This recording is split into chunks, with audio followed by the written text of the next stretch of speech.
안녕하세요, 작가님. 안녕. 반갑습니다. PD.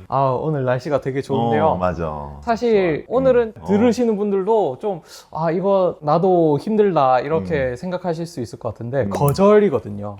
거절. 약간 거절을 하는 것도 힘들고, 거절을 이렇게 받을까봐 그것도 좀 무섭기도 한데, 맞아. 거절당한 거를 다 이렇게 마음속에 일기에 쓰듯이 써놓거나 담아두시는 분들도 있더라고요. 이 거절 왜 그렇게 힘든 걸까요? 나는 그래 생각해. 우리가 이제 거절이라는 거에 대해서 사실은 내가 왜 거절을 잘 못할까? 그 밑바탕에는 착함에 대한 집착이 있어. 착해 보이려고 하는 거야. 근데 그 착함이라는 게 진짜 착한 게 있고 착한 척하는 게 있어. 예를 들어서 우리의 내면이, 우리의 마음이 어떤 감사와 어떤 풍요로 가득 차 있으면 그 감사함이 드러나는 자연스러운 모습이 착함이거든. 근데 그게 아니라 오히려 반대로 우리의 내면이 어떤 결핍과 두려움으로 가득 차 있으면 그 결핍을 가리기 위한 마스킹하는 도구로 착함이라는 가면을 쓰는 경우가 되게 많아. 그 말은 뭐다? 내가 착한 모습을 보이지 않으면 어떤 관계적 결핍을 당할 것 같아. 관계적 결핍이 외로움이거든. 누군가로부터 벌어지는 외톨이가 되는 그 두려움이 있단 말이야. 그 두려움을 겪지 않기 위해서 우리는 착한 척 하는 거야.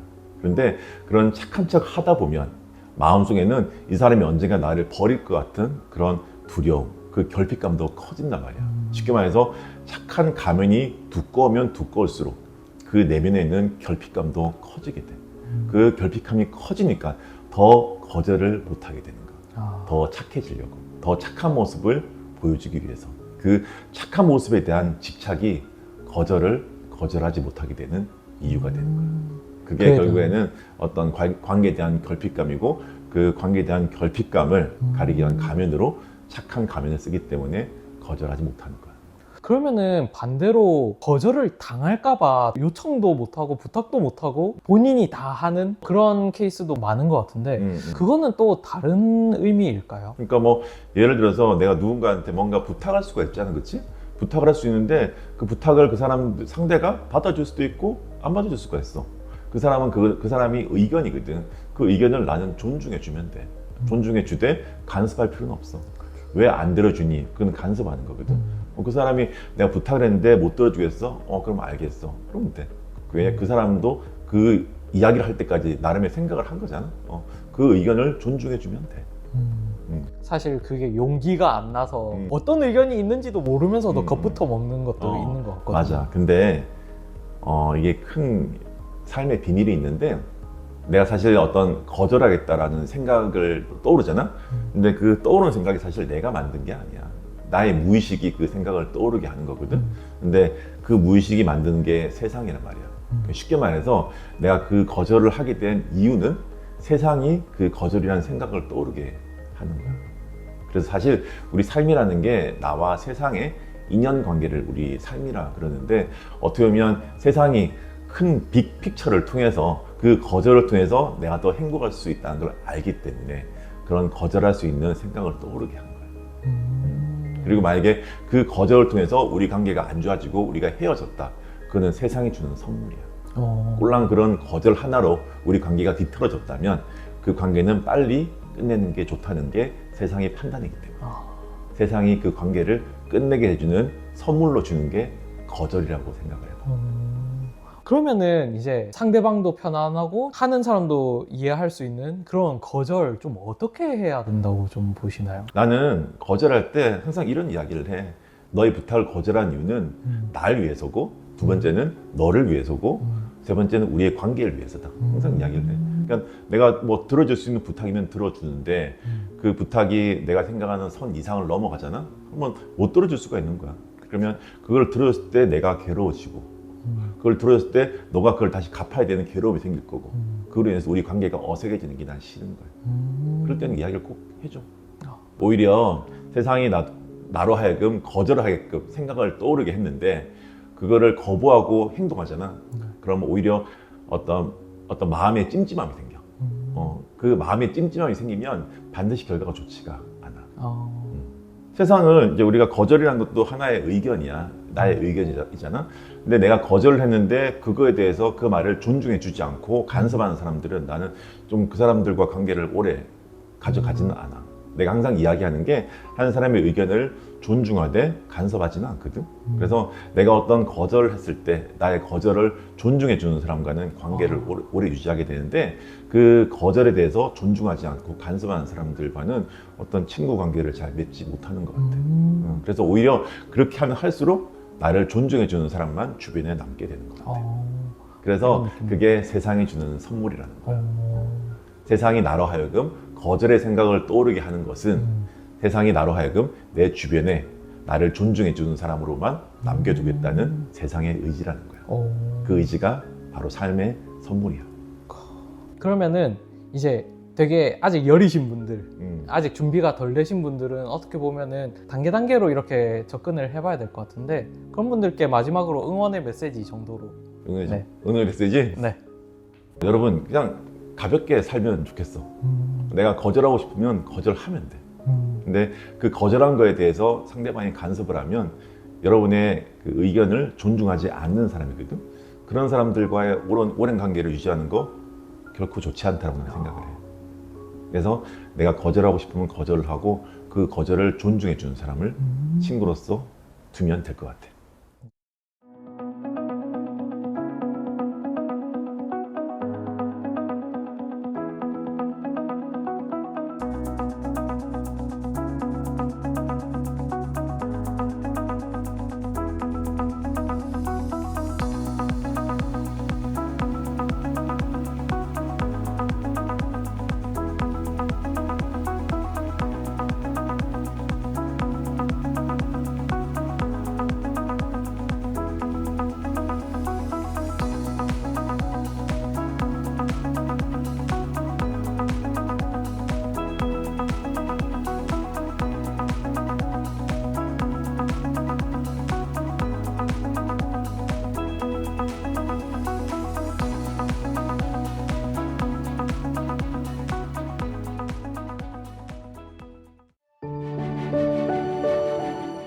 안녕하십니까, 작가님. 반갑습니다. 안녕, 강 작가.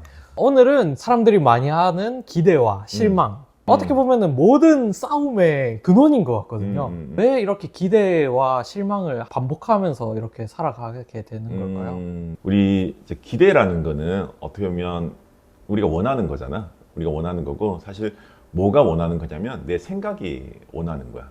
내 생각이 원하는 게 기대인데, 그 기대한다는 건 사실 내가 없다라는 반증이야. 내가 없기 때문에 그걸 원하는 거거든. 근데 기대하는 거 좋아. 뭐 사람은 욕구의 동물이니까 기대하는 건 좋은데, 그 기대에 집착을 하게 되면 반드시 두려움과 분노가 생겨. 내가 원하는 게 있는데 그게 뭐 이루어져도 좋고 뭐 이루어지지 않으면 다음에 하면 되지 라고 생각하면 되는데, 내가 원하는 뭔가가 있어. 그 뭔가에 집착이 생겨. 반드시 이루어져야 돼. 그러면 그때부터 인간은 괴로워지는 거야. 인간이 괴로운 이유는 5가지가 있어. 내가 원하는 것이 반드시 이루어져야 한다는 집착이 있어. 두 번째, 원하는 것이 이루어지면 무조건 좋을 거라는 착각도 있어.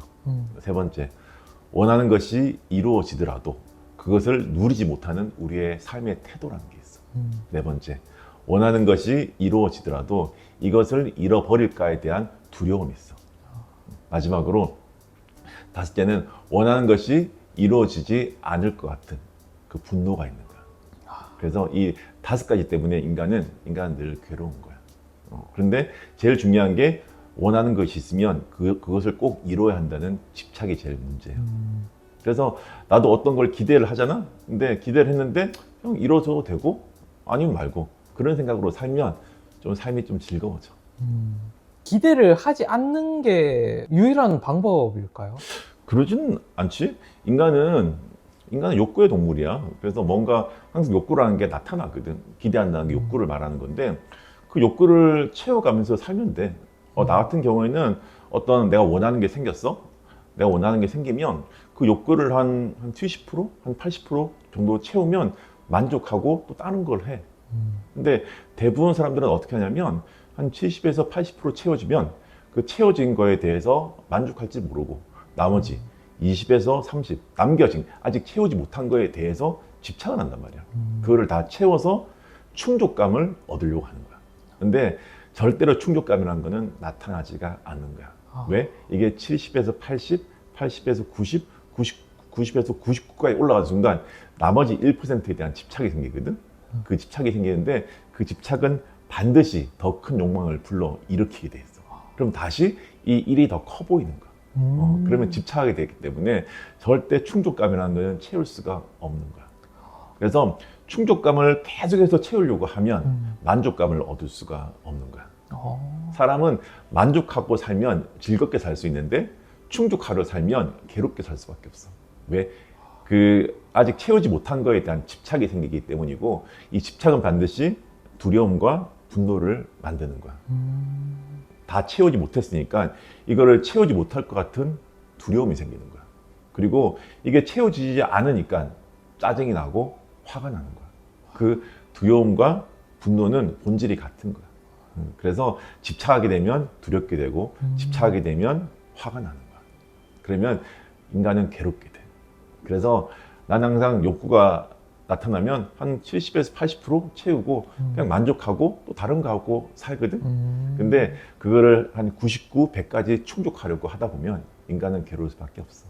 근데 이제 상대방이 막 이렇게 실망하는 모습을 보일 때 그 정도면 만족해야지 라고 말할 수가 없잖아요. 그렇지. 그러니까 상대방이 실망하는 거에 대해서 좀 어떻게 대응을 하는 게 좋을까요?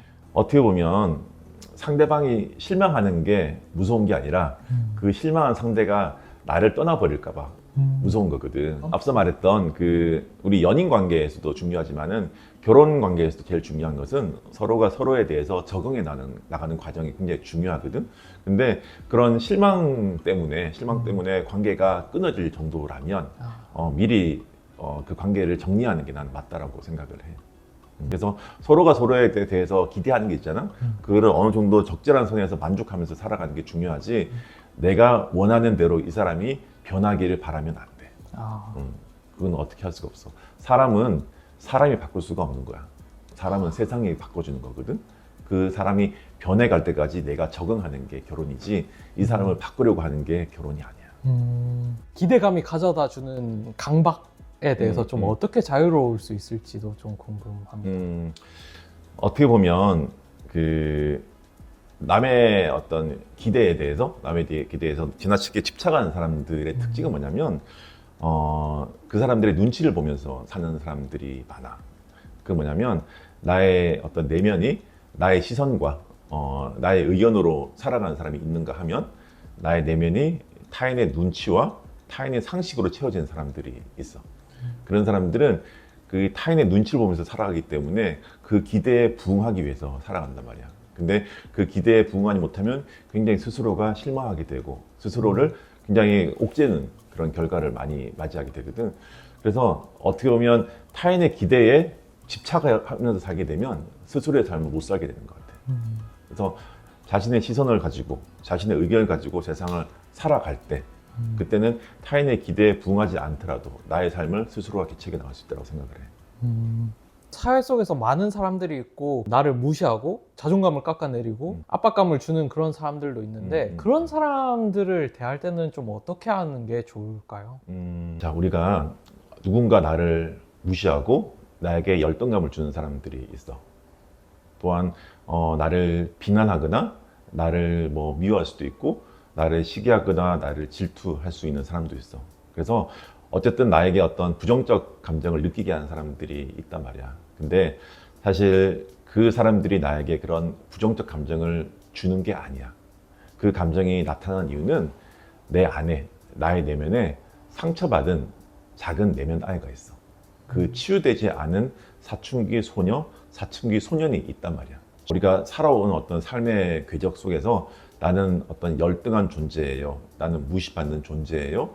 나는 어떤 미움을 받고 비난을 받는 존재라는 그 상처받은 내면 아이가 반드시 있어. 그 상처받은 내면 아이가 치유가 되지 않았기 때문에 치유되지 않은 모습으로 늘 나에게 나타나는 거야.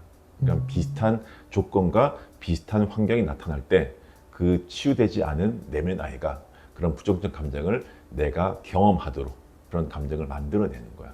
그래서 사실 그런 사람들이 나타났다는 것은 내 안에 치유되지 않은, 아직까지 정화되지 않은 그런 내면 아이가 있음을 알고 그 아이를 어떤 알아주고 안아주고 어떤 사랑과 자비로 품어주는 그런 과정이 필요해. 그게 어떻게 보면 명상이고 그게 수행이고 그게 마음 공부가 되는 거야. 그래서 그런 아이가 있음을 알면 조금씩 그 아이를 치유함으로써 앞으로 그런 비슷한 조건과 환경이 있을 때 나는 쉽게 상처를 받지 않는 거야. 왜? 그 부정적 감정인 내면 아이가 잘 드러나지 않기 때문이야. 그리고 그런 과정이 쉽게 고쳐지는 게 아니고 꽤 오랫동안 수행을 통해서 고칠 수가 있어. 근데 당장 나에게 어떤 부정적인 감정을 들게 하는 사람들을 대할 때 나는 어떻게 하냐면, 나는 우리 엄마가 나한테 해줬던 이야기가 있어. 내 책에도 썼던 이야기인데 우리 어머니는 항상 그런 일이 있으면 늘 삼그 했어. 삼그가 뭐냐면 그렇구나, 그럴 수 있다, 그래라 그래. 쉽게 말해서 누가 나에게 막 화를 내고 있어. 막 화를 내면 그 화내는 그 사람의 어떤 그 화와 나의 감정을 동일시하는 게 아니라 그 사람이 막 화를 내면 그렇구나, 자 화냈구나. 두 번째, 그럴 수 있다. 저 사람 입장에서는 화낼 수 있다. 그래라 그래, 화내라 그래. 늘 그렇게 삼그하게 되면 나는 부정적 감정에 휩싸이지 않고 부정적 감정을 흘려보낼 수가 있는 거야. 그래서 누군가 나에게 막 화를 내고 무시하고 날 열받게 할 때는 그 사람 화났구나. 그리고 뭐 저 사람 입장에서는 화낼 수 있구나. 세 번째는 화내라 그래. 그게 어떻게 보면 화냈구나라는 것은 awareness, 알아차림이라는 거야. 알아차리고 두 번째, 화낼 수 있어, acceptance, 허용이라는 거야. 그리고 세 번째, 화내라 그래, releasing, 흘려보내기라는 거거든. 그래서 알아차리고 허용하고 흘려보내게 되면 우리는 그 화와 내가 동일시가 안 되고 그거를 바라볼 수 있게 되는 거야. 그래서 항상 그런 일 있으면 그래, 너 화났구나, 그래, 화낼 수 있어, 화내라 그래 하면서 흘려보내면 돼.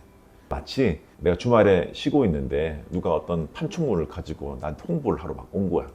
그러면서 선물을 주겠다고 하는데 나 받기 싫어요, 안 받았어. 그러면 그 선물은 누가 가져가? 그 사람이 가져가잖아. 마찬가지. 그 사람이 막 화를 내는데 내가 그 화를 안 받아주면 그 화는 그 사람이 가져가는 거야. 그래서 항상 알아차리고 허용하고 흘려보내는 것을 습관화하게 되면 우리는 부정적 감정과 동일시가 잘 안 돼. 상대방은 그냥 악인의 역할을 한 것뿐이고 내 안에 있는 상처받은 그 내면 아이가 자신을 좀 치유해 달라고 목소리를 막 내는 게 그런 부정적 감정이라는 거야. 그러면 그런 부정적 감정이 나타났을 때는 내 안에 있는 그 내면 아이를 안아주고 알아주고 사랑과 자비로 품어 안아야 돼. 그런 기회로 삼아야 돼. 그래서 그런 내면 아이를 정화하는 게 우리가 소위 말하는 나의 관념을 분석하는 작업이고 나를 관찰하는 과정이고 나를 재정화하는 과정이야.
작가님 안녕하십니까. 오늘은 우리 주변에 있는 좀 악한 사람, 진짜 나쁜 사람이라고 느껴지는 그런 사람들에 대해서 좀 여쭤보려고 하는데요. 그런 사람들을 좀 어떻게 대해야 할까요? 악한 사람, 우리는 우리의 존재로서 존재할 자유가 있어. 쉽게 말해서 강 작가는 강 작가로서 존재할 자유가 있고 나도 나로서 존재할 자유가 있어. 근데 그 자유 중에 가장 중요한 자유가 뭐냐면 행복할 자유. 나는 나로서 행복할 자유가 있거든. 근데 그 자유의 전제 조건은 뭐냐면 타인의 자유를 침해하지 않을 의무를 가지고 있는 거야. 우리는 우리로서 행복할 자유가 있는데 그렇다고 타인의 행복을 침해해서는 안 돼. 그런데 이제 우리의 어떤 행복을 침해하는 사람이 나타나기 시작해. 뭐 사회생활을 하다 보면 어쨌든 그런 사람들이 조금 악한 사람이라고 나는 생각을 해. 자신의 자유를 위해서 타인의 자유를 침해하는 그런 사람들. 난 일단 그런 사람은 잘 안 만나. 안 만나고 일단 멀리해. 일단 물리적으로 멀어져. 근데 물리적으로 잘 멀어지지 않는 관계가 있어. 특히나 가족 관계라든지 부모님이라든지 배우자라든지 자식일 경우에는 물리적으로 잘 멀어질 수가 없잖아. 일단은 부부 관계일 경우에 그런 악한 사람이 계속해서 나를 좀 힘들게 하고 내가 아무리 적응하려고 해도 그 관계를 유지할 수 없으면 그냥 헤어지면 돼. 요즘 뭐 이혼이 큰 잘못은 아니잖아. 이혼도 선택이고 이혼도 누군가한테 위로받아야 될 문제가 아니고 그 선택에 대해서 축복받아야 될 일이라고 난 생각을 하거든. 그래서 나도 최근에 내 친구 이혼했는데 야 위로해 줄까 하니까 아니 축하해 줘 그러는 거. 자신의 선택에 대해서 그 선택을 존중해주고 축하해달라는 거. 그건 난 축하해줬어. 그런 사람이 계속해서 자신을 괴롭힌다? 그럼 이혼도 하나의 방법이라고 생각을 해. 근데 이제 예를 들어서 그렇지 않을 경우에는 결국엔 내가 적응을 해야 되는 게 맞다라고 생각을 해. 적응을 해야 되는데 이 적응이라는 게 또 쉽지가 않아. 그래서 물리적으로 우리가 멀어질 수 없으면 마음적으로 멀어져야 돼. 그게 뭐냐면 마음적으로 그들을 흘려보낼 수 있는 힘이 있어야 돼. 릴리징이라는 건데 그게 허용을 통해서 흘려보내는 거야. 예를 들어서 이 사람이 계속 나에게 상처를 줘. 상처를 주는데 그게 어떤 물리적인 상처 같은 경우에는 요즘은 신고를 하면 되잖아. 근데 대부분의 상처는 우리의 정신적 상처를 말하거든. 감정적 상처를 주는 건데 특히 뭐 화를 낸다든지 나에게 분노한다든지 나에게 어떤 두려움을 준다든지 어떤 공포심을 조장한다든지 하는 여러 가지 부정적 감정을 나에게 주는 거란 말이야. 그 주는 것을 내가 쉽게 받으면 안 돼. 그 받지 말고 그것을 흘려보낼 수 있는 힘이 있어야 돼. 그게 우리 엄마가 이야기하셨던 삼그라는 거. 그게 어떻게 보면 이 사람이 나에 대해서 화를 내고 분노하고 짜증을 낼 때 예를 들어서 이 사람이 화가 났구나. 그게 그렇구나 하잖아. 그리고 이 사람 입장에서는 화낼 수 있어. 그게 그럴 수 있어. 마지막으로 그래라 그래. 화내라 그래. 그거야. 그게 어떻게 보면 우리가 어떤 감정의 어떤 소용돌이에 휘말리지 않고 그 감정과 떡이 되지 않고 그 감정과 동일시 되지 않고 그 감정을 떨어진 상태에서 흘려보낼 수 있는 힘이라는 거야. 그게 알아차림, 허용, 그다음에 흘려보내기야. 그게 우리 엄마가 말한 삼그라는 거야. 그래서 나도 가끔 뭐 나에 대해서 누군가 엄청나게 화를 내고 분노하고 짜증내고 뭐 시기하고 질투하고 막 다양한 사람들도 있을 거 아니야? 그런 사람들을 만나면 그렇구나. 그럴 수 있다. 그래라 그래. 라고 항상 생각을 해. 그게 우리 엄마가 나에게 남겨준 가장 큰 지혜의 선물이라고 나는 생각을 해. 그 중에 제일 중요한 것은 그래라 그래. 그래서 나도 가끔 화날 때 막 엄마 생각을 하면 우리 엄마 항상 그랬거든. 그래라 그래 아들. 우리는 그냥 밥이나 먹자. 항상 그랬단 말이야. 그게 어떻게 보면 삶의 가장 중요한 지혜인 것 같아. 우리 엄마가 옛날에 비틀즈 좋아했거든. 비틀즈에 보면 가사가 있어. Whisper words of wisdom. 지혜의 속삭임이야. Never 들어라. Let it be. 그게 그래라 그래라는 거야. 그리고 많은 사람들이 그러잖아요. 처음 만난 사람 첫인상이 중요하다. 처음 만난 사람을 좀 잘 알거나 좀 잘 파악하기 위한 이런 방법도 있으신지도 좀 궁금해요. 처음 만난 사람? 나는 사람을 처음 만나서 그 사람을 뭐 100% 알려고 노력하지 않아. 대신에 뭐 이런 건 있지. 누군가를 처음 만났는데 그 사람한테 좀 잘 기억되게 하는 방법은 있어. 예를 들어서 뭐 누군가를 처음 만났어? 처음 만났는데 사실 그 사람의 외모, 그 사람의 얼굴, 그 사람의 뭐 눈, 코, 입 이런 것들은 잘 기억에 안 남잖아. 왜냐? 외모는 머리로 기억하는 거거든. 근데 그 외모는 잘 기억이 안 남아. 근데 우리가 기억에 남는 거는 이 사람 만났는데 그때 좀 따뜻한 느낌이 있었고 좀 인간적인 느낌이 있었고 좀 호의적이었고 뭔가 나에게 좀 긍정적인 그런 인상으로 남는 경우가 있단 말이야. 그거는 뭐냐면 우리가 머리에 남는 외모보다 중요한 게 우리 마음에 각인되는 인상이라는 게 있어. 그거는 이 사람이 주는 어떤 온도, 감정, 느낌 이런 것들이거든. 그런 것들은 사실 외모가 주는 어떤 이미지보다 더 강렬하게 각인되기 때문에 오래 남는 거야. 그 감정이 결국에는 뭐를 통해서 전달되냐면 이 사람의 표정을 통해서 전달이 돼. 우리 감정과 표정은 정확하게 1대1 매칭되어 있거든. 그래서 긍정의 감정이라는 것은 이 사람의 표정이 긍정적이었다라는 거야. 그 말은 이 사람은 나도 모르게 미소를 짓고 있었던 거야. 그래서 우리가 항상 미소 짓고 있는 사람들은 긍정의 감정을 우리에게 전달을 하기 때문에 그 긍정의 감정이 우리에게 따뜻한 인상으로 남는 것이고 따뜻한 인상은 오랫동안 기억이 되는 거야. 그래서 사람을 처음 만나면 잘 웃고 그냥 좀 좋은 표정 지으면서 이렇게 이야기 나누다 보면 좀 오랫동안 좋은 감정으로 기억이 돼. 우리가 처음 보는 사람을 처음 봐서 어떻게 잘 알 수 있을까? 너무 어렵다고 나는 생각을 해. 오히려 처음부터 이 사람에 대해서 너무 많은 것을 알려고 하다 보면 오히려 그 사람에 대한 편견이 더 생기지 않을까? 우리는 상대를 이해할 수가 없잖아. 100% 오해하잖아. 그 오해라는 그런 도구를 가지고 결국 나의 어떤 생각의 틀, 생각의 막 그걸 강박이라 그러는데 나의 강박을 가지고 상대를 판단하고 해석하는 게 인간이거든. 근데 이 사람을 처음부터 100% 알려고 한다는 것은 그 100% 나의 기준으로 이 사람을 분석하고 해석하고 평가하는 거야. 오히려 더 큰 어떤 그런 편견이 생길 수 있는 거야. 그러면은 좀 더 좋은 사람으로 상대방에게 기억에 남고 이렇게 관계를 유지하기 위해서는 좀 어떤 게 필요하다고 보시나요? 우리가 좋은 사람이 되기 위해서는 좋은 사람이 되려고 노력하면 안 돼. 그게 굉장히 아이러니인데 좋은 사람이 되려고 하면 좋은 사람이 되려고 노력하면 안 돼. 또 착한 사람이 되려고 하면 착한 사람이 되려고 노력하면 안 돼. 쉽게 말해서 우리가 뭔가를 노력한다는 것은 애쓴다는 말이거든. 애쓴다는 것은 내 마음은 원치 않는다는 말이야. 내 내면이 어떤 감사와 풍요로 물들어 있어.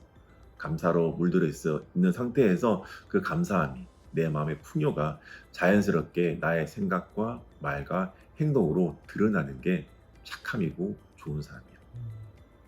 그런데 거꾸로 나의 마음이 결핍과 두려움으로 물들어 있어. 근데 그 마음의 결핍이 어떤 관계의 결핍을 말하는 거거든. 관계의 결핍이라는 게 결국에 나는 외로운 사람이다. 그 외로운 사람이기 때문에 나는 버려질 것 같은 두려움이 생기는 거야. 그 버려질 것 같은 두려움을 마스킹하기 위해서 그 모습을 가리기 위한 착한 가면을 딱 쓰는 거야. 왜? 나는 결핍된 사람이기 때문에 이 모습을 남들한테 보여주기 싫은 거야.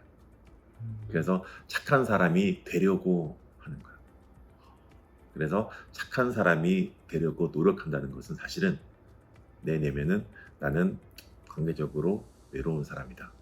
그거를 가리기 위한 도구로서 착함과 좋음을 쓰고 있다는 것을 알면 돼. 우리는 나로서 완전한 존재잖아. 완전이라는 것은 우리 내면의 완벽과 미완벽을 다 가지고 있어. 그 말은 내 안에도 착함이 있고 나쁨이 있고 좋음이 있고 나쁨이 있어. 그 선악을 다 가지고 있기에 우리는 나로서 강자권으로서 완전한 거야. 그 완전한 존재로서 나를 인정해주고 존중해주는 사람하고는 좋은 관계를 유지를 하면 되고 그 관계가 싫으면 안 만나면 되는 거야. 그 관계에 집착해서 억지스러운 모습을 보여줄 필요는 없어. 사람이 다른 사람을 생각을 이렇게 조종하는 걸 요즘 가스라이팅이라고 하더라고요. 이렇게 뭔가 다른 사람을 조종하려고 하거나 감정을 조종하려고 하거나 이런 거에 대해서는 좀 어떻게 생각하시나요? 그게 내가 아까 말했던 그 사람이 가지고 있는 내면의 어떤 결핍감과 두려움을 이용하는 거야. 이 사람이 버려질 것 같은 그 두려움을 이용을 해가지고 너는 이런 행동을 하지 않으면 이런 생각을 하지 않으면 버려질 거라는 그 그 두려움을 증폭을 시키는 거야. 그 두려움을 증폭을 시키면서 그 두려움을 가리기 위한 착한 마스크를 딱 씌워주는 거야. 스스로 선택한 거야, 사실.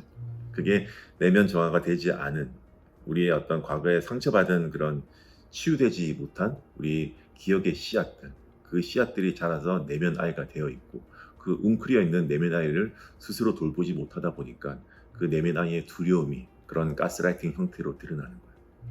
그래서 늘 우리가 명상하고 사유하고 마음 공부한 이유는 우리 안에 있는 그 웅크려 있는 상처받은 사춘기 소년을 치유하고 안아주고 사랑과 자비로서 품어주기 위해서 하는 거예요. 그래서 명상이라는 것이 사실 보면 나를 치유하는 과정이에요.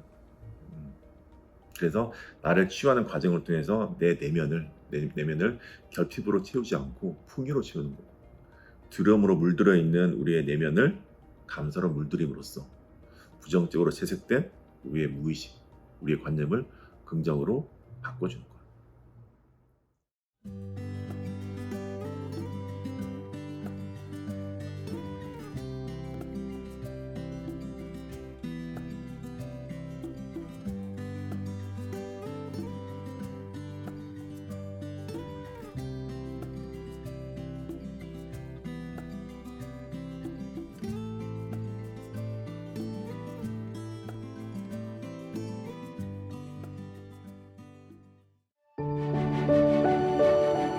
네, 안녕하세요, 작가님. 반갑습니다. 강 작가. 오늘은 댓글에서 좀 제가 따와봤거든요. 댓글? 네, 그런 댓글이 있었어요. 명품백이 보이지 않았다면 작가님의 말씀이 좀 더 진실성 있게 느껴졌을 것 같다. 이런 댓글이 있었거든요. 그래? 네, 작가님은 어떻게 생각하시는지 일단 궁금합니다. 나도 이제 물론 댓글을 다 보진 않지만은 종종 몇 개 댓글을 보면 어떤 사람들의 성향을 알 수가 있는데, 우리 채널에 방문하신 분들의 댓글은 되게 긍정적인 댓글이 많거든. 특히 내가 좋아하는 삼감, 감사하고 감탄하고 감동하는 사람들의 댓글이 많은데, 가끔 가다 보면 산불하는 사람들의 댓글도 있어. 물론 뭐 그 사람들이 뭐 좋고 나쁘고를 떠나서 뭐 관심을 가져줘서 너무 고마운 건 있는데, 좀 이제 그런 게 좀 안타깝지. 왜냐하면 사실은 그 사람이 그 명품에 대해서 반응을 한 거거든. 반응을 한 건데, 더 정확히는 뭐가 반응이 됐냐면 내 안에 있는, 내 내면에 있는 그런 결핍감이 반응이 된 거야. 그 결핍감이 의인화된 사람처럼 보이는 내면 아이가 있거든. 어떤 내면 아이다? 나는 결핍된 사람이다. 나는 경제적으로 궁핍한 사람이다. 라는 그런 내면 아이, 그 관념이 있거든. 그 관념이 딱 반응을 한 거야. 그 반응을 하니까 나는 결핍된 사람이다라는 느낌이 나타나면서 비교의 생각을 하는 거야. 우리 내면이 결핍으로 물들어 있으면 내가 자주 하는 생각이 비교라 그랬잖아. 그 비교를 하면서, 비교가 비굴하거나 교만하거나 하잖아. 그 사람은 스스로가 비굴해지는 거야. 그 비굴해지는 말과 행위가 뭐다? 그게 삼불이라는 거야.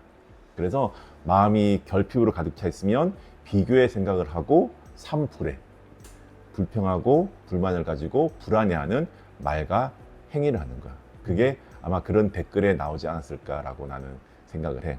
이왕 이렇게 이야기가 나왔으니까 작가님은 좀 이렇게 명품 어떤 가치를 준다고 생각하시나요? 명품의 사전적 정의가 뭐냐면 그냥 이름난 물건이야. 말 그대로 이름 명자에 뭐 제품할 때 품자를 쓰잖아. 그래서 이름난 물건인데, 그 이름난 물건이 요즘 시대에는 어떤 의미가 확장이 돼 가지고 좀 비싼 이름이 있고 비싼 물건이 명품이잖아. 그래서 우리가 소위 말하는 그 명품 브랜드 있잖아, 그치? 뭐 루이비통, 뭐 샤넬, 뭐 에르메스, 이런 여러 가지 명품 브랜드가 있잖아. 그걸 우리는 그냥 명품이라 생각을 해. 근데 사실 명품이라고 우리가 의미와 가치를 두는 이유는 그 명품 회사가 그것을 명품이라고 주장하기 때문에, 그 주장을 우리가 그대로 받아들이기 때문에 그 제품들이 명품이 되는 거야. 쉽게 말해서 그런 명품 회사의 권위라는 게 있잖아. 그 권위에 일반인들이 눌려가지고 그 사람들이 말하는 의견, 이 가방은 명품 가방이에요, 이 백은 명품 백이에요, 뭐 이런 여러 가지 주장들을 우리는 하나의 사실로 받아들이는 거야. 그러면서 그 백이, 그 가방이 명품 가방이 되고 명품 백이 되는 거야. 강 작가 이번에 결혼하잖아. 그렇죠. 프로포즈 했어? 요즘은 프로포즈를 어떤 식으로 하는지 모르겠는데 나 때는 있잖아. 프로포즈의 모습이 딱 세 가지가 있었어. 세 가지의 요소가 있었는데 남자가 일단 무릎을 꿇어야 돼. 무릎을 꿇고 그다음에 예비 신부한테 조그만 그 상자, 네모난 상자를 딱 보여주고. 주얼리. 그렇지. 그걸 딱 열면 안에 다이아몬드 반지가 딱 있었던 거야. 나 때는 항상 무릎을 꿇은 남자가 조그만 네모난 상자에 다이아몬드 반지를 딱 주면서 그게 프로포즈의 모습이었단 말이야. 근데 그 프로포즈 모습도 사실은 우리가 생각하는 게 아니고 다이아몬드 회사에서 만든 거다. 그러니까 프로포즈라는 그 장면도, 프로포즈의 어떤 여러 가지 요소들도 어떻게 보면 명품 회사라 불리는 그런 다이아몬드 회사가 만든 거야. 그래서 우리가 생각하는 명품이라든지 그리고 어떤 뭐 프로포즈라든지 이런 모든 것들이 어떻게 보면 그런 회사에서 만들어준 인위적인 그런 제품에다가 우리가 명품이라는 의미와 가치를 딱 담아버리니까 그게 명품이 돼버린 거야. 근데 사실 나는 명품에 좀 다른 의미와 가치를 두거든. 나에게 있어서 명품은 뭐냐면 내가 20대 때 가지지 못한 것, 30대 때 가지지 못한 것, 40대에 가지지 못한 것, 결국 내가 가지지 못한 것을 내가 가지게 되는 것이 나에게는 명품이야. 그래서 그런 명품을 사게 되면 나에게는 어떤 풍요와 감사의 마음이 들게 돼. 왜냐? 옛날에는 가지지 못했던 것을 지금 살 수 있음에 감사하는 거야. 누구에게? 20살의 나에게, 30살의 나에게, 40살의 나에게. 열심히 일해준 과거의 나에게 감사함을 표하는 게 그 명품을 보면서 느낄 수 있는 거야. 그리고 내가 가지지 못한 걸 점점 가지게 되면 어떤 여유로움과 풍요로움을 느끼게 되잖아. 그게 내가 늘 이야기하는 마음의 풍요를 즐기는 방법이야.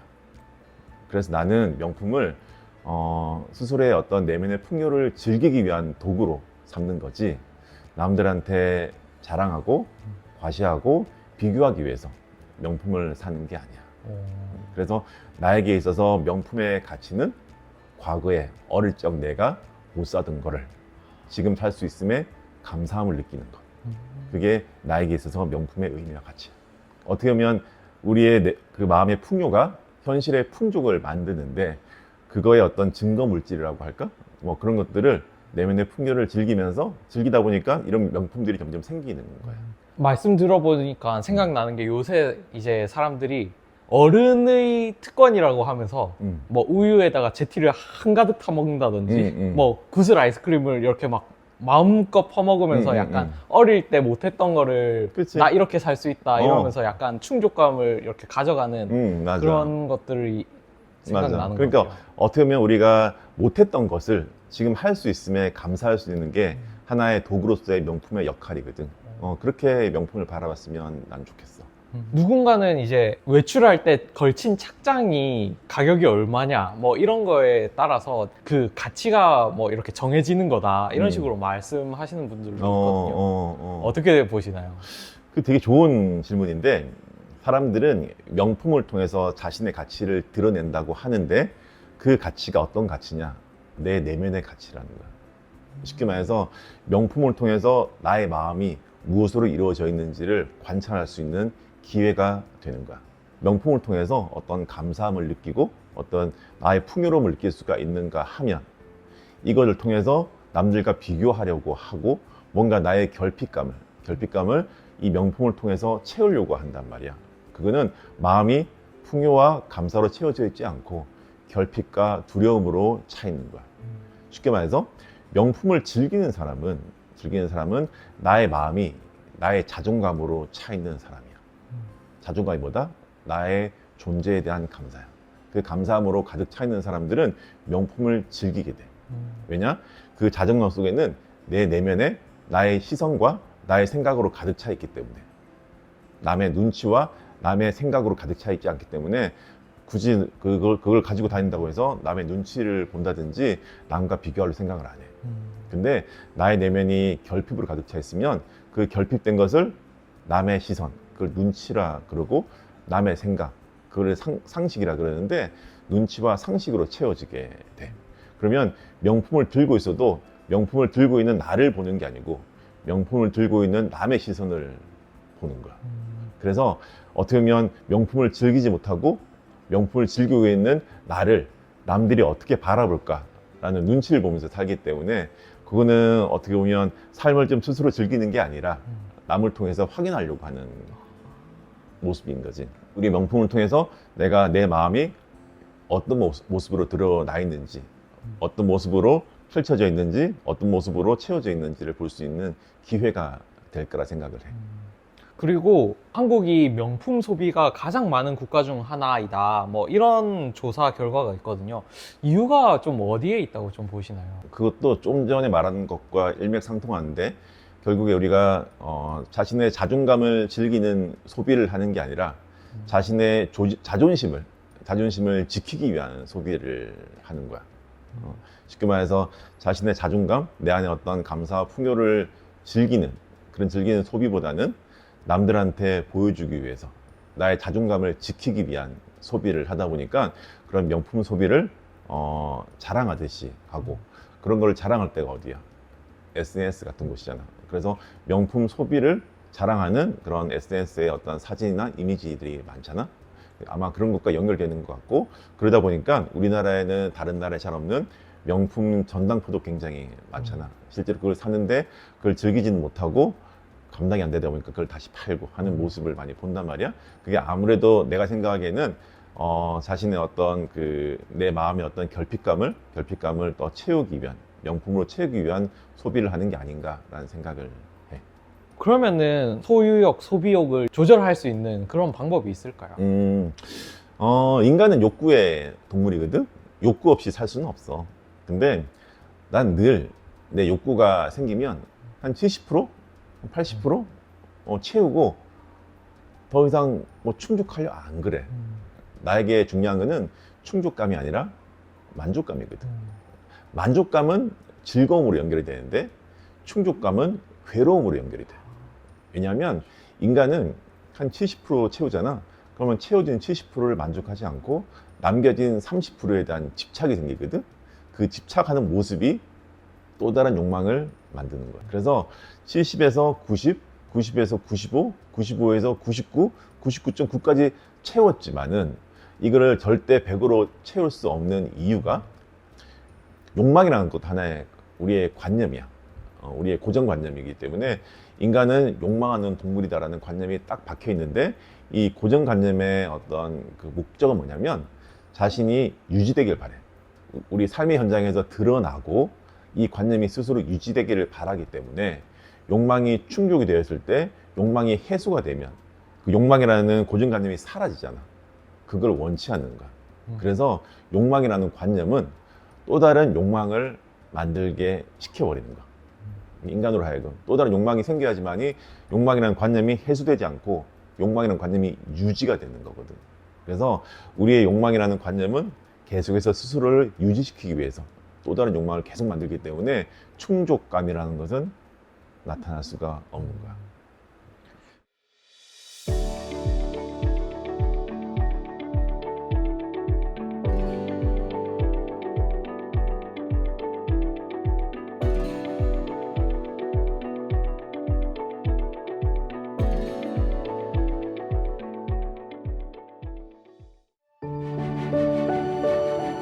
이번에는 독서에 대해서 여쭤보려고 독서, 하는데요. 가장 중요하게 생각하시는 세 가지 중에 하나인데 성공과 독서 사이에 어떤 연관이 있는지 한번 짚어주시면 좋을 것 같아요.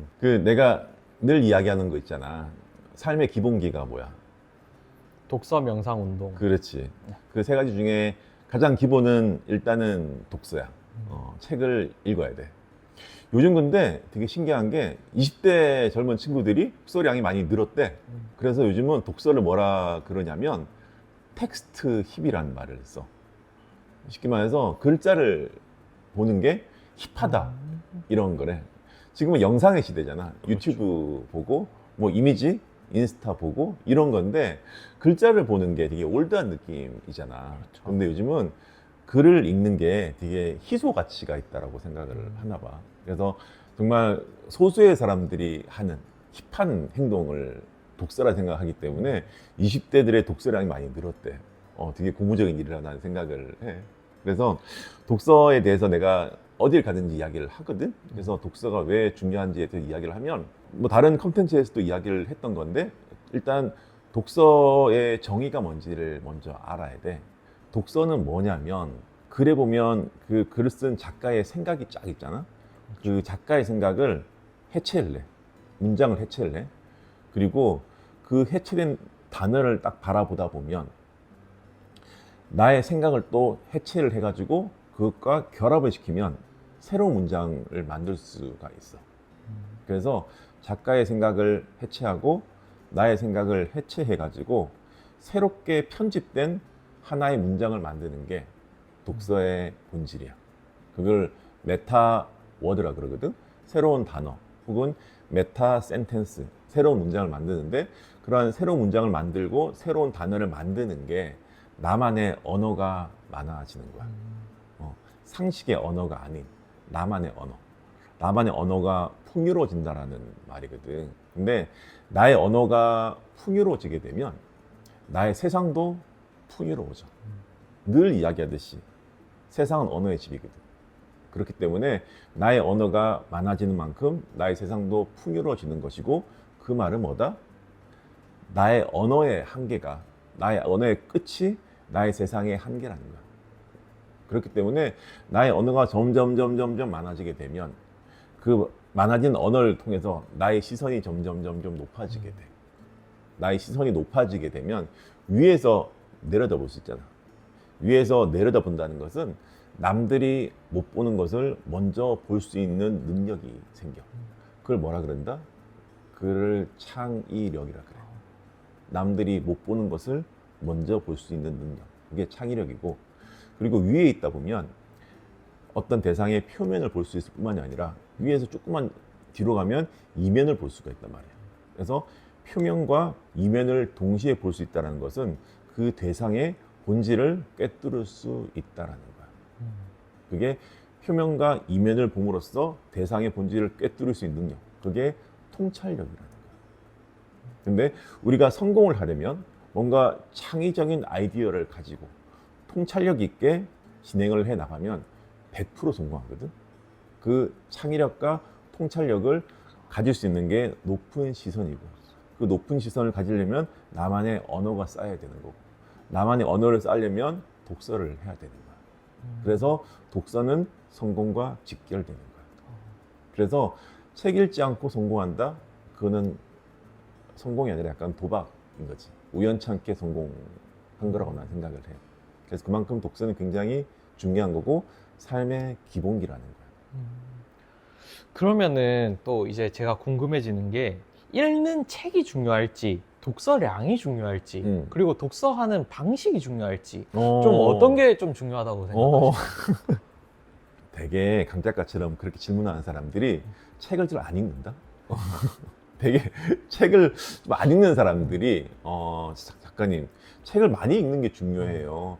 뭐 방법이 중요해요. 아니면 독서의 어떤 질, 어떤 종류의 책을 읽는 게 중요해요 라고 말을 하는데 제일 중요한 거는 독서 습관이야.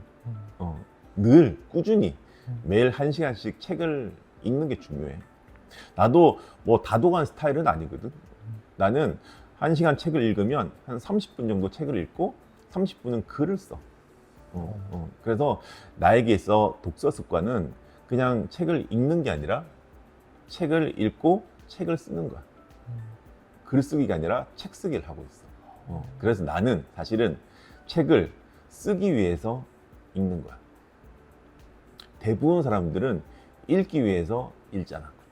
근데 나는 쓰기 위해서 읽는 거야.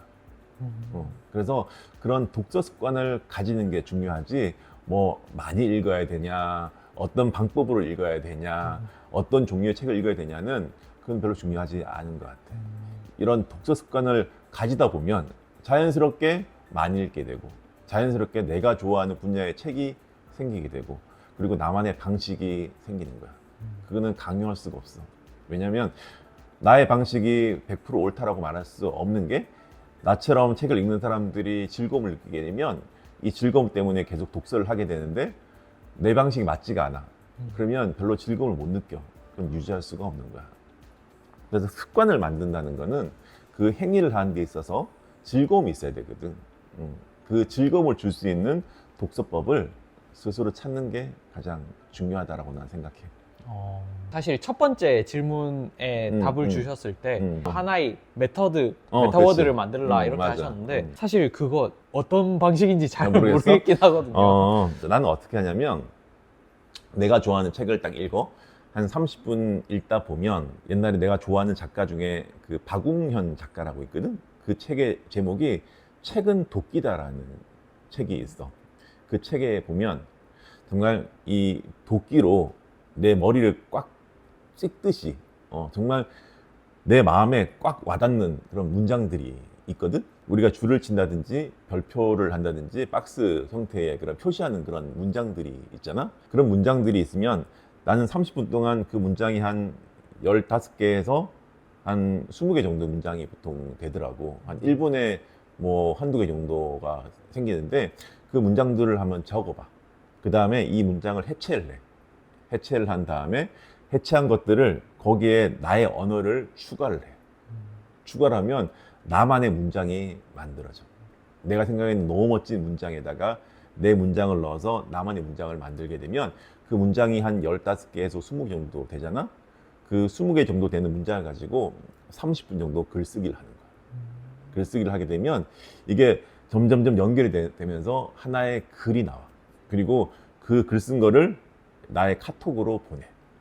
카톡으로 보내면 내가 일상생활을 하다가 이걸 보잖아. 그러면 와, 내가 이런 글을 썼나? 라고 스스로 놀랄 때가 있어. 그리고 그 글을 다음날 한번 보면서 하나의 문장이나 하나의 단어로 요약을 하는 거야. 그러면 나의 언어가 하나의 단어, 나의 메터드로 딱 남게 되거든. 그게 나의 메텐스와 나의 메터드를 늘려가는 과정이야. 그걸 매일 하다 보면 자연스럽게 글쓰기가 늘어나 있고 자연스럽게 나의 언어가 늘어나 있으며 그런 것들이 모이면 또 하나의 책이 되는 거야. 그게 굉장히 중요한 나만의 어떤 문장을 만드는 방식이야. 그래서 단어를 바꿔본다든지 단어를 추가해 본다든지 단어를 빼본다든지 하는 식으로 나만의 문장을 만들어서 그 문장을 가지고 글을 한 편 써봐. 그런 작업을 매일 30분씩 하다 보면 당연히 나의 언어가 많아지는 거고 그 언어를 통해서 나의 세상이 좀 풍요로워지는 것을 느낄 수가 있어. 나는 매년 한 1년, 2년에 한 권씩 책을 내고 있잖아. 그게 뭐 물론 이제 내가 집필을 하면 한두 달 정도 정리해서 하게 되는데 그 글감들이 많이 모여 있단 말이야. 그래서 책 쓰는 것도 쉬워지는 거야.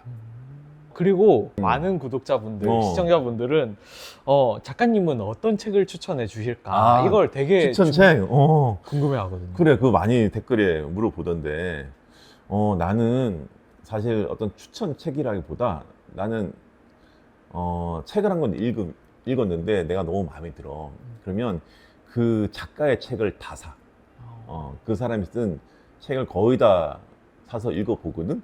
그러다 보면 그 작가의 어떤 성장 과정에서의 어떤 생각의 흐름이라든지 의식의 전환 같은 것도 볼 수가 있고, 그리고 내가 좋아하는 작가의 글들은 역시 배반을 하지 않거든. 그래서 나는 내가 좋아하는 작가들이 몇 명 있어. 특히 내가 이제 불교 서적을 되게 좋아하거든. 불교의 가르침을 좋아하다 보니까 내가 주로 읽는 삼법 스님이 있어. 삼법 스님이 누구냐면 법상 스님이 있고 법정 스님이 있고 법륜 스님이 있어. 이 세 분이 쓰신 저서를 난 거의 다 읽었거든. 그래서 그분들을 통해서 어떤 불교의 가르침을 얻을 수가 있었고, 내가 좋아하는 소설가는 김훈 작가님 나 정말 좋아해. 이 김훈 작가님의 어떤 문장의 그런 압도된 느낌이 난 참 좋아. 그분의 글을 읽고 있으면 너무 기세가 강해가지고 이 한 장 한 장을 쉽게 넘길 수가 없어. 그래서 그분 책은 30분 읽으면잖아. 한 페이지가 잘 안 넘어갈 때도 있어. 한 2페이지, 3페이지. 왜냐면 이 문장 하나하나의 의미를 곱씹으면서 보게 되면 쉽게 넘길 수가 없는 거거든. 그래서 그분 책을 읽으면 모든 문장에 줄이 그어져 있을 만큼 좋은 글귀가 굉장히 많아. 그래서 나는 김훈 작가님을 되게 좋아하고 마음 공부 관련해서는 외국 작가들을 되게 좋아해. 루퍼트 스파이라 같은 사람이라든지 뭐 조 디스펜자 같은 사람, 그리고 내가 좋아하는 네빌 고다드도 있고 내가 좋아하는 동생인 그 카밀로도 있고, 그래서 마음 공부 관련된 책들도 내가 좋아하는 작가가 있으면 그 작가의 책을 거의 다 사서 읽어보는 편이야. 그리고 마지막으로 자기계발 관련된 책도 나 되게 좋아하는데, 아까 내가 언급한 박웅현 작가님 책 되게 나 좋아하고, 최근에는 그 김주한 교수님 되게 책 좋아하고, 내가 옛날에 좋아했던 김정은 작가님이라고 있어. 그분 작가님 책도 거의 다 읽어봤어. 그래서 그분들의 책을 읽다 보면 정말 그분들의 어떤 생각의 흐름이, 그분들이 쓰는 단어의 어떤 그런 뉘앙스가 조금씩 바뀌어. 그거를 캐치하는 즐거움도 굉장히 많아. 그래서 물론 내가 좋아하는 작가가 여러분들이 꼭 좋아할 거라 생각하지 않지만은, 여러분들도 좋아하는 작가가 있으면 그 작가의 책을 한번 전권을 다 사봐. 그리고 그 작가님이 어릴 때 썼던 책부터 해가지고 지금까지 책을 연도별로 이렇게 읽어 나가봐. 그러면 또 다른 즐거움을 느낄 수가 있을 거야. 그러면은 이게 마지막 질문이 될 것 같은데요. 작가님이 이제 20살에 이하영 군에게 이렇게 책을 한 권 추천한다거나 아니면 작가를 한 명 추천한다거나 할 수 있다면은 어떤 그런 책이나 작가를 추천하실지 궁금하거든요. 약간 짠한 질문인데, 내가 만약에 20살의 하영이를 만났으면 나는 아마 내가 이번에 쓴 나는 나의 20살을 가장 존중한다라는 책을 줄 거야. 줄 거고. 네. 왜냐하면 네가 생각했던 너의 알미, 그 알미 삶으로 변한 모습을 확인시켜 주고 싶어서 그 책을 줄 것 같아. 그때 이제 내가 생각하기에 20살의 하영이는 그때 굉장히 그런 어떤 무의식, 잠재의식에 대한 믿음이 굉장히 강했거든. 자신의 인생을 이렇게 실험 삼아 할 만큼 그거에 대한 강력한 믿음이 있었기 때문에 아마 알고 있었을 거야.